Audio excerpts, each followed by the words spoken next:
ఆదిలాబాద్ జిల్లా ఇంద్రవెల్లిలో సీఎల్పీ నేత భట్టి విక్రమార్క పాదయాత్ర 4వ రోజు కొనసాగింది.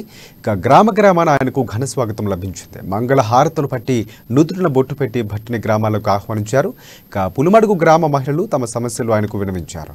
ఒండ్రంగి పని చేసుకుని లక్ష్మణ్ ఇంటికి వెళ్లి ఆయన కష్ట సుఖాలు అడిగి తెలుసుకున్నారు. కాసేపు కొలిమి చక్రాన్ని తిప్పారు.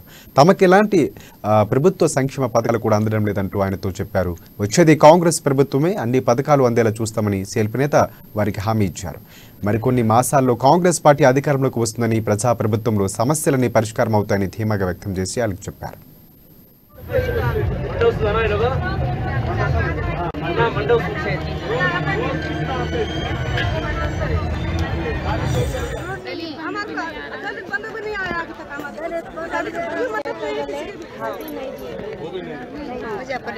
डबल बेडरूम बना के बाथरूम नहीं आदमी को डबल बेडरूम सबू ने बोला ना दामाद आए तो कहाँ रहना, डबल बेडरूम देता हूँ।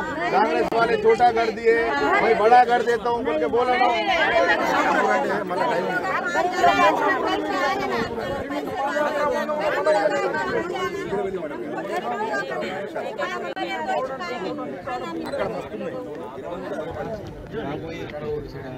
పార్లమెంటు సమావేశాల్లో కూడా ఈ ప్రభుత్వం అధికారంలోకి వస్తే ఖచ్చితంగా ఆదివాసీల సమస్యలు ఏవైతే రాజ్యాంగబద్ధంగా ఉన్నటువంటి సమస్యలన్నింటిలో పరిష్కరించాలని చెప్పేసి అన్నింటినీ కూడా అమలు చేయాలని చెప్పేసి